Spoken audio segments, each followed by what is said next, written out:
आप सभी को जय माता दी। आज करेंगे दुर्गा सप्तशती का 5वां और छठा 7वां अध्याय।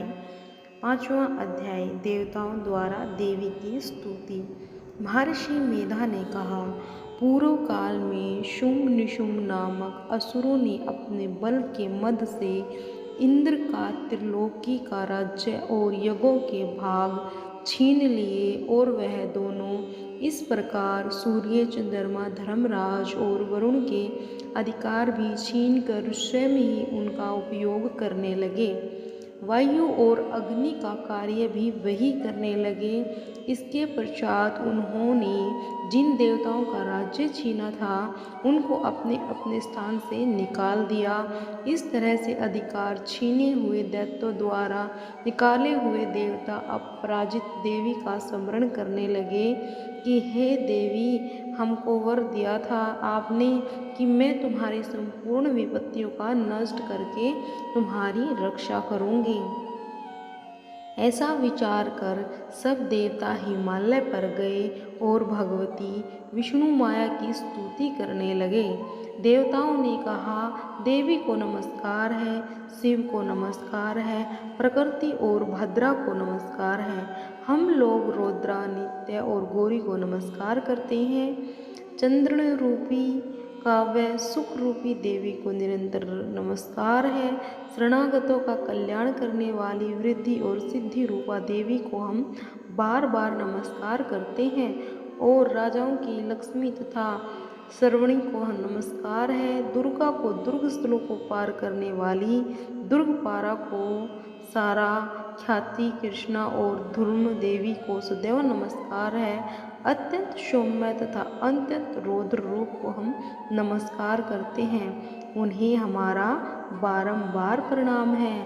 जगत की आधारभूत कृति देवी को हम बार बार नमस्कार करते हैं। जिस देवी को प्राणी मात्र विष्णु माया कहते हैं उसको नमस्कार है, नमस्कार है, नमस्कार है। जो देवी संपूर्ण प्राणियों में चेतना कहलाती है उनको नमस्कार है, नमस्कार है, नमस्कार है। जो देवी संपूर्ण प्राणियों में बुद्धि रूप में स्थित है उनको नमस्कार है, नमस्कार है, नमस्कार है। जो देवी संपूर्ण प्राणियों में तृष्णा रूप में स्थित है, सब प्राणियों में शांति रूप में स्थित है, जो देवी सब प्राणियों में जाति रूप में स्थित है और जो प्राणियों में लज्जा रूप में स्थित है, उनको मैं प्रणाम करता हूँ, प्रणाम करते हैं, प्रणाम करते हैं। जो देवी संपूर्ण प्राणियों में श्रद्धा रूप में स्थित है उनको भी हम नमस्कार करते हैं, नमस्कार करते हैं, नमस्कार करते हैं। जो देवी लक्ष्मी रूप में, जो देवी संपूर्ण प्राणियों में वृत्ति रूप में और जो देवी सभी प्राणियों में स्मृति रूप में, जो दया रूप में और जो संपूर्ण प्राणियों में मातृ रूप में स्थित हैं उनको प्रणाम करते हैं, प्रणाम करते हैं, प्रणाम करते हैं। जो देवी संपूर्ण प्राणियों में भ्रांति रूप में, जो सभी प्राणियों में नित्य व्याप्त रहती है उसको नमस्कार है। जो देवी चैतन्य रूप में है, पूर्व काल में देवताओं ने अपनी अभिष्ट फल पाने के लिए जिसकी स्तुति की थी, देवराज इंद्र ने बहुत दिनों तक जिसका सेवन किया, कल्याण की साधना भूता, ईश्वरी हमारा कल्याण और मंगल करे, सारी विपत्तियों को नष्ट कर डाले।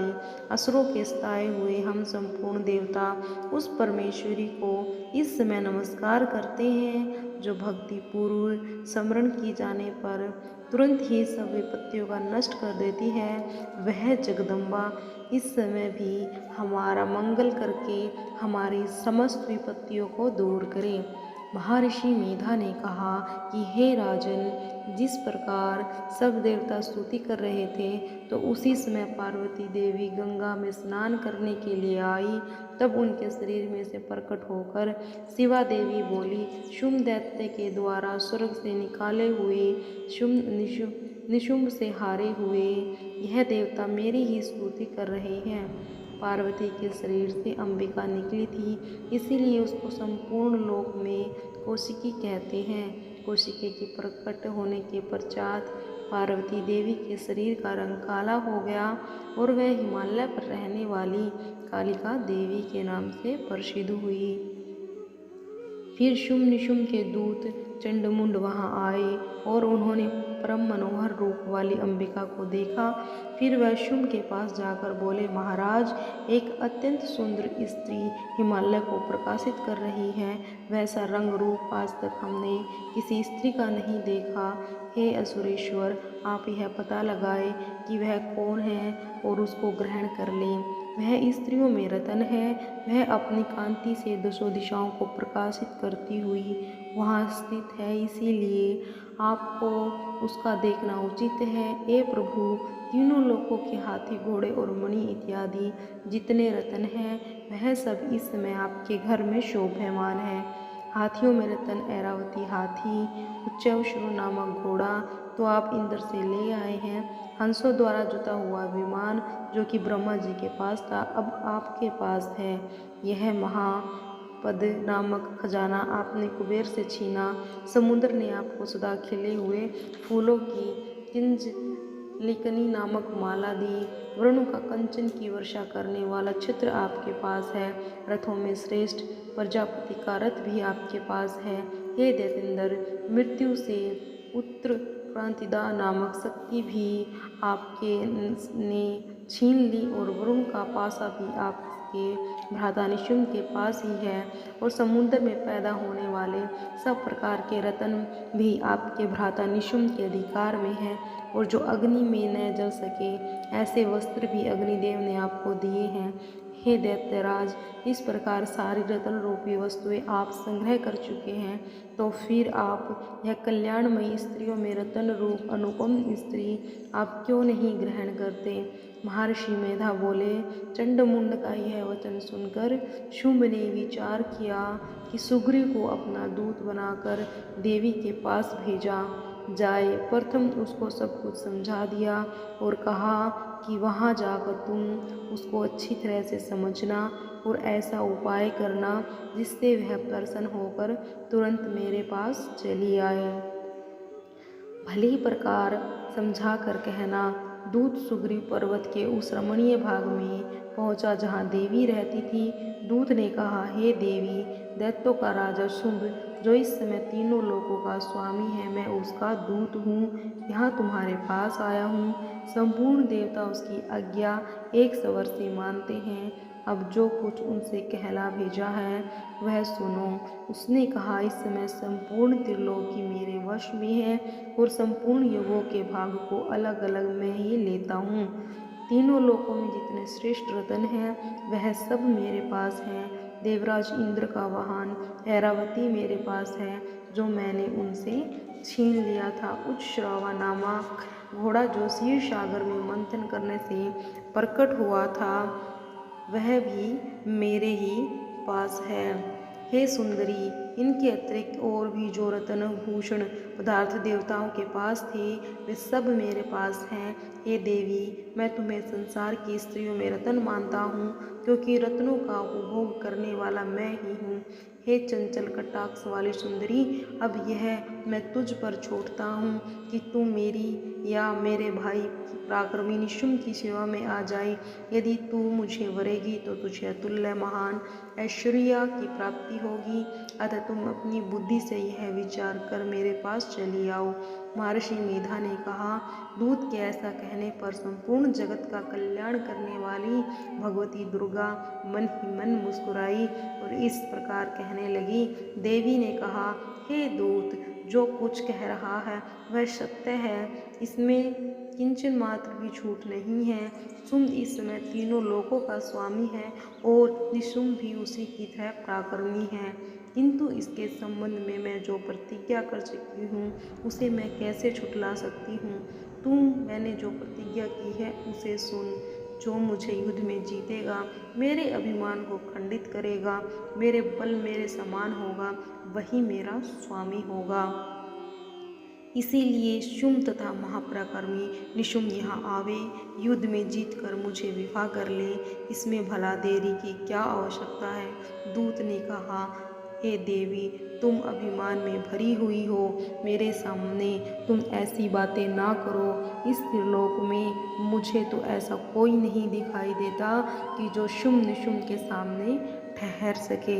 हे देवी, जब अन्य देवताओं में से कोई शुंभ व निशुंभ के सामने युद्ध में ठहर नहीं सकता, तो फिर तुम जैसी स्त्री उसके सामने रणभूमि में ठहर कैसे सकोगी। जिन शुंभ तथा असुरों के सामने इंद्र आदि देवता नहीं ठहर सके, तुम अकेली स्त्री उनके सामने कैसे ठहर सकोगी। तुम मेरा कहना मानकर उनके पास चली जाओ, नहीं तो जब वह तुम्हारे केस पकड़कर घसीटते हुए ले जाएंगे तो तुम्हारा गौरव नष्ट हो जाएगा। इसीलिए मेरी यह बात मान लो। देवी ने कहा, कुछ तुमने कहा ठीक, शुंभ और निशुंभ बड़े बलवान हैं, लेकिन मैं क्या कर सकती हूँ, क्योंकि मैं बिना विचारे प्रतिज्ञा कर चुकी हूँ। इसीलिए तुम जाओ, मैंने जो कुछ कहा वह सब आदरपूर्वक असुरेंद्र से कह दो। इसके पश्चात जो वह उचित समझे वह करे। तो बोलिए जय माता की। अब हम छठा अध्याय शुरू करते हैं, जिसमें है माता करती है ध्रुमलोचन का वध। महर्षि मेधा ने कहा, देवी की बात सुनकर दूत क्रोध में भरा हुआ वहां से असुरेंद्र के पास पहुंचा और सारा वृतांत उसे कह सुनाया। दूत की बात सुन असुरेंद्र के क्रोध का पारावार न रहा। उसने अपने सेनापति ध्रुमलोचन से कहा, ध्रुमलोचन, तुम अपनी सेना सहित शीघ्र वहां जाओ और उस दुष्ट के केसों को पकड़कर उसे घसीटते हुए यहाँ ले आओ। यदि उसकी रक्षा के लिए कोई दूसरा खड़ा हो, चाहे वह देवता, यक्ष अथवा गंधर्व ही क्यों ना हो, उसको तुम अवश्य ही मार डालना। महर्षि मेधा ने कहा। शुंभ के इस प्रकार आज्ञा देने पर ध्रुमलोचन 60,000 राक्षसों की सेना को साथ लेकर वहां पहुंचा और देवी को देखकर ललकार कर कहने लगा, अरे तू अभी तक शुंभ और निशुंभ के पास चल। यदि तू प्रसन्नतापूर्वक मेरे साथ न चलेगी तो मैं तेरे केस पकड़कर घसीटता हुआ तुझे ले जाऊंगा।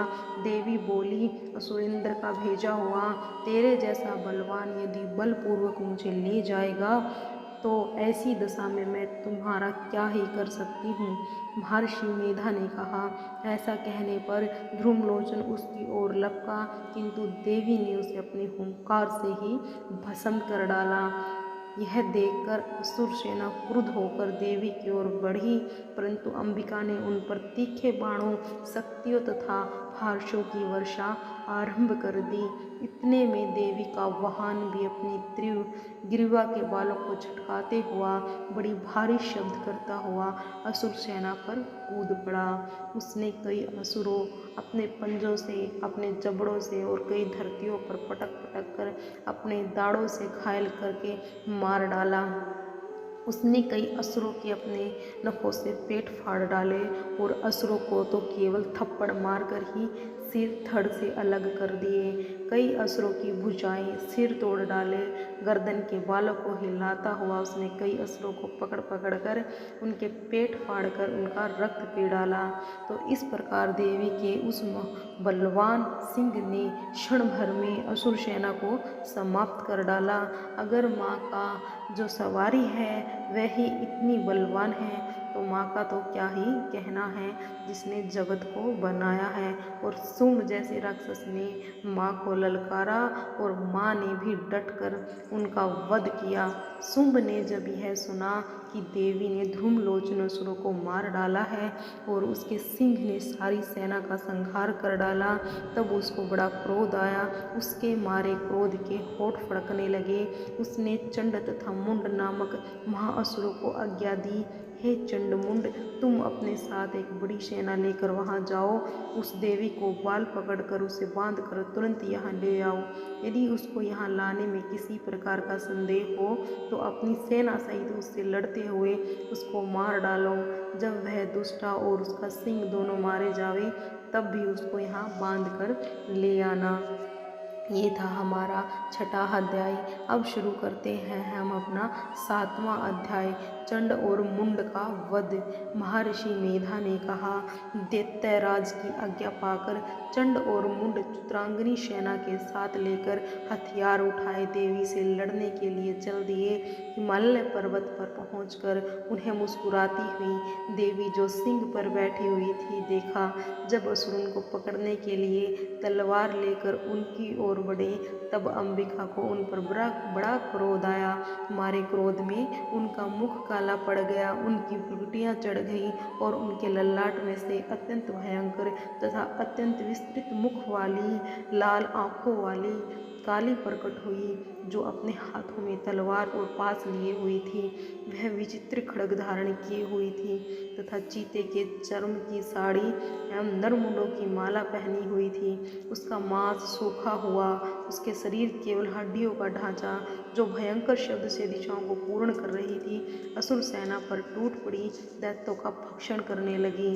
राक्षस अंकुशधारी महावतों हाथियों पर सवार होकर योद्धा घंटा सहित हाथियों को एक हाथ से पकड़ पकड़ कर अपने मुंह में डाल रही। इस प्रकार घोड़ों, रथों, सारथियों व रथों में बैठे हुए सैनिकों को मुंह में डालकर भयंकर रूप से चुबा रही थी। किसी के केस पकड़कर, किसी के मुंह गर्दन पकड़कर, किसी को पैरों से दबाकर, किसी के दैत्यों की छाती से मसलकर मार रही थी। वह दैत्य के छोड़े हुए बड़े बड़े अस्त्रों को मुंह में पकड़कर क्रोध में भरकर उनको दांतों से पीस रही थी। उसने कई बड़े बड़े असुर भक्षण कर डाले, कितनों को रोंद डाला और कितने उसकी मार के मारे भाग गए। कितने को उसने तलवार से मार डाला और कितनों को अपने दांतों से समाप्त कर दिया। इस प्रकार से देवी ने क्षण भर में संपूर्ण दैत्य सेना को नष्ट कर दिया।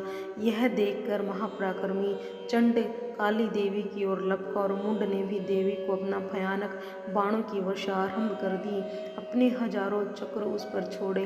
उस समय वह चमकते हुए बाण व चक्र देवी के मुख में प्रविष्ट हुए। इस प्रकार दिख रहे थे जैसे मानो बहुत से सूर्य मेघों की घटा में प्रविष्ट हो रहे हों। इसके पश्चात भयंकर शब्द के साथ काली ने अत्यंत जोश में भरकर विकट अट्टहास किया, जिसका भयंकर मुख देखा नहीं जाता। उसके मुख में श्वेत दांतों की पंक्ति चमक रही थी। फिर उसने तलवार हाथ में लेकर ऊं शब्द कहकर चंड के ऊपर आक्रमण किया और उसके केस पकड़कर सिर काटकर धड़ से अलग कर दिया। चंड को मरा हुआ देखकर मुंड देवी की ओर लपका, परंतु देवी ने क्रोध से भरे अपनी तलवार से यमलोक पहुंचा दिया। चंड और मुंड को मरा हुआ देखकर बाकी बची हुई सेना वहां से भाग गई। इसके पश्चात काली चंड व मुंड के कटे हुए सिरों को लेकर चंडिका के पास गई। पर चंड अट्टहास के साथ कहने लगी, हे देवी, चंड और मुंड दो महादैत्यों को मारकर तुम्हारी भेंट कर दिया है।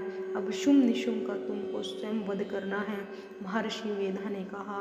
वहां लाए हुए चंड और मुंड के सिरों को देखकर कल्याणमयी चंडी ने काली से मधुर वाणी में कहा, हे देवी, तुमने चंड और मुंड को मेरे पास लेकर आई हो, अतः संसार में तुम्हें चामुंडा से नाम से ख्याति प्राप्त होगी। तुम्हें चामुंडा देवी कहा जाएगा। तो बोलिए जय हो काली मैया की, चामुंडा मैया की। हे माँ शेरा वाली, हमारे परिवार की रक्षा करना, संसार की रक्षा करना। संसार में जितनी भी अबला औरतें हैं, जितनी भी कन्याएं हैं जो भ्रूण हत्या करवाते हैं, जिनकी इज्जतें लूटी जाती हैं, उन सभी की तुम रक्षा करना। उस समय तुम चंडिका का रूप धारण करना, धरती पर उतरना और उन राक्षसों का वध तुम जरूर करना। तो अब हम शुरू करते हैं आठवां अध्याय, रक्त बीज का वध। महर्षि मेधा ने कहा, चंड और मुंड नामक असुरों के मारे जाने से और बहुत सी सेना के नष्ट हो जाने से असुरों के राजा प्रतापी शुंभ ने क्रोध युक्त होकर अपनी संपूर्ण सेना को युद्ध के लिए तैयार होने की आज्ञा दी।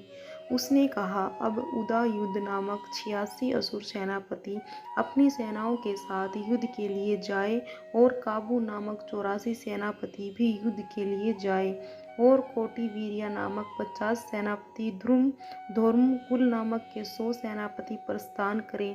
कालक, दोहाद, मौर्य और काल के यह दैत्य भी मेरी आज्ञा से सज कर युद्ध के लिए कूच करे। भयानक शासन करने वाला असुरों का स्वामी शुंभ इस प्रकार आज्ञा देकर बहुत बड़ी सेना के साथ युद्ध के लिए चला।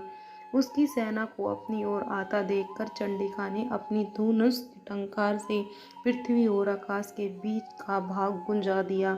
हे राजन, इसके पश्चात देवी के सिंह ने दहाड़ना आरंभ कर दिया और अंबिका के घंटों की स्वर ने उस ध्वनि को भी बढ़ा दिया। धनुष के टंकोर, शेर की दहाड़, घंटे की शब्द से पृथ्वी और आकाश के बीच का भाग गूंज उठा। इसके साथ ही देवी ने अपने मुख को और भी भयानक बना लिया। ऐसे भयंकर शब्द को सुनकर राक्षसी सेना ने देवी तथा सिंह को चारों ओर से घेर लिया। हे राजन, उस समय दैत्यों के नाश के लिए और देवताओं के हित के लिए ब्रह्मा, शिव, कार्तिकेय, विष्णु तथा इंद्र आदि देवों की शक्तियाँ जो अत्यंत पराक्रम और बल से संपन्न थी, उनके शरीर से निकलकर उसी रूप में चंडिका देवी के पास गई। जिस देवता का जैसा रूप था, जैसा आभूषण और जैसा वाहन था, वैसा ही रूप, आभूषण, वाहन लेकर उन देवताओं की शक्ति दैत्यों से युद्ध करने के लिए आई। हंस युक्त विमान में बैठकर और रुद्राक्ष की माला तथा कमंडलू धारण करके ब्रह्मा जी की शक्ति आई। वृषभ पर सवार होकर, हाथ में त्रिशूल लेकर, महानाग का कंकण पहनकर और चंद्र रेखा से भूषित होकर भगवान शंकर की शक्ति माहेश्वरी आई। और मोर पर आरूढ़ होकर हाथ में शक्ति लिए दैत्यों से युद्ध करने के लिए कार्तिकेय जी की शक्ति उन्हीं का रूप धारण करके आई। भगवान विष्णु की शक्ति गरुड़ पर सवार होकर शंख, चंकर, शंख, गदा, धनुष, खड्ग हाथ में लिए हुए आई। श्री हरि की शक्ति वाराही, वाराह का शरीर धारण करके आई और नरसिंह के समान शरीर धारण करके उनकी शक्ति नरसिंही आई। उसकी गर्दन के झटके से आकाश के तारे टूट जाते और इसी प्रकार देवराज इंद्र की शक्ति इंद्री भी ऐरावत के ऊपर सवार होकर आई। इन देवों की शक्तियों से घिरे हुए भगवान शंकर ने चंडिका से कहा, मेरी प्रसन्नता के लिए तुम शीघ्र ही इन असुरों को मार डालो। इसके पश्चात देवी ने शरीर में अत्यंत उग्र रूप वाली और सैकड़ों गिदड़ियों के समान आवाज करने वाली चंडिका शक्ति प्रकट हुई। उस अपराजित देवी ने धूमल जटा वाले भगवान श्री शंकर जी से कहा, हे प्रभु, आप मेरी ओर से दूत बनकर शुंभ निशुंभ के पास जाएं और अत्यंत गर्वीले दैत्यों से कहें तथा उनके अतिरिक्त और भी जो दैत्य हैं वहाँ युद्ध के लिए उपस्थित हो, उनसे भी कहिए, जो तुम्हें अपने जीवित रहने की इच्छा हो तो त्रिलोकी का राज्य इंद्र दे दो। देवताओं को उनका यज्ञ भाग मिलना आरंभ हो जाए और तुम पाताल को लौट जाओ। किंतु यदि बल के गर्व से तुम्हारी लड़ने की इच्छा हो तो फिर आ जाओ, तुम्हारे मांस से मेरी योगिनियाँ तृप्त होंगी। उस देवी ने भगवान शंकर को दूत के कार्य में नियुक्त किया था, इसीलिए संसार में शिवदूती के नाम से विख्यात हुई। भगवान शंकर से देवी का संदेश पाकर उन दैत्यों के क्रोध का कोई आर पार न रहा और जिस स्थान पर देवी विराजमान थी वहां पहुंचे और जाने के साथ ही उन पर बाणों और शक्तियों की वर्षा की। देवी ने उन्हें फेंके हुए बाणों, शक्तियों, त्रिशूलों और फारसों को अपने बाणों से काट डाला। काली देवी उस देवी के साथ आगे खड़ी होकर शत्रुओं को त्रिशूल से विदीर्ण करने लगी, खड़गवांग से कुचलने लगी। ब्राह्मणी जिस तरफ दौड़ती उसी तरफ अपने कमंडलों का जल छिड़क कर दैत्यों के वीर्य व बल को नष्ट कर देती। इसी प्रकार महेश्वरी त्रिशूल से, वैष्णवी चक्र से, कोप वाली कुमारी शक्ति द्वारा असुरों को मार रही थी और ऐन्द्री के बाजू के प्रहार से सैकड़ों दैत्य रक्त की नदियां बहाते हुए पृथ्वी पर सो गए। वाराही के कितने ही राक्षसों को अपनी थूथन द्वारा मृत्यु के खाट उतार दिया। दाढ़ों के अग्रभाग से कितने ही राक्षसों को छाती चीर डाले। राक्षसों ने नरसिंही को अपने नखों से विदीर्ण करके भक्षण कर रही थी। सिंहनाद से चारों दिशाओं को गुंजाती हुई रणभूमि में विचर रही थी। शिवद्युति के प्रचंड अट्टहास से कितने ही दैत्य भयभीत होकर पृथ्वी पर गिर पड़े।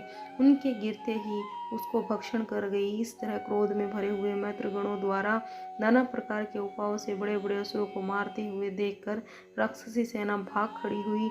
उनको इस प्रकार भागता देखकर रक्तबीज नामक महापराक्रमी राक्षस क्रोध में भरकर युद्ध के लिए आगे बढ़ा। उसके शरीर से रक्त की बूंदें पृथ्वी पर जैसे ही गिरती, तुरंत वैसे ही शरीर वाला तथा वैसा ही बलवान दैत्य पृथ्वी से उत्पन्न हो जाता था। रक्त बीज गदा हाथ में लेकर ऐन्द्री के साथ युद्ध करने लगा। जब ऐन्द्री शक्ति ने आपने वज्र से उसको मारा तो घायल होने के कारण उसके शरीर से बहुत सा रक्त बहने लगा और उसकी प्रत्येक बूंद से उसके समान ही बलवान तथा महापराक्रमी अनेक दैत्य भयंकर रूप से प्रकट हो गए। यह सब के सब दैत्य बीज के समान ही बलवान और तेज थे। बहुत ही भयंकर अस्त्र शस्त्र लेकर देवियों के साथ लड़ने लगे।